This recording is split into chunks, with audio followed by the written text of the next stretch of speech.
Video last దాకా చూడండి, subscribe చేయండి. చేపల కూర ఎలా వండుకోవాలో ఈ వీడియోలో చూపిస్తాను.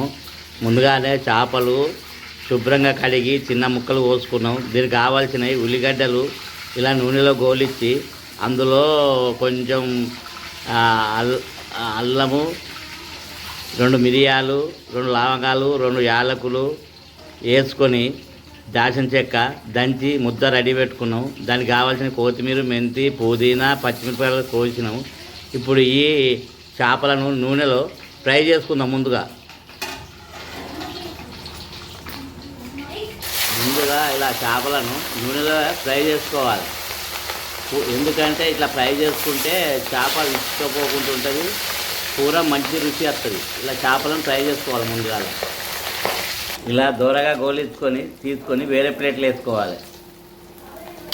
గోలినవి తీసి వేరే ప్లేట్లు వేసుకోవాలి. మొత్తం చేపలను ఇలా గోలించుకోవాలి. ముందుగా మొత్తం చేపలను ఫ్రై చేసినాం. ఇప్పుడు దీన్ని కూర వండుదాం. అందులో అదే నూనె కొంచెం పోసుకున్నాం.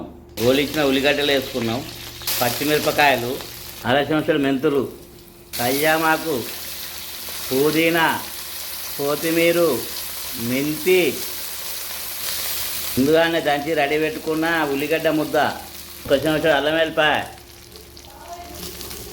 కొంచెం పసుపు, అరచెంచాడు ఇంగు మరుగుతుంది. ఇప్పుడు ఈ చేపలు ఇందులో వేసుకోవాలి. ముందుగానే మనం నూనెలో ఫ్రై చేసుకున్న చేపలను ఈ పులుసు మరిగేటప్పుడు ఇందులో వేసుకోవాలి. ఇలా మరిగేటప్పుడు వేసుకొని ఒక 5 నిమిషాలు ఇలానే పులుసులో ఉడకనివ్వాలి. చేపలు ఉడికినాయి. ఇప్పుడు మసాలా వేసుకోవాలి. ఇలా కలుపుకోవాలి. స్టవ్ ఆఫ్ చేసి దించుకోవాలి.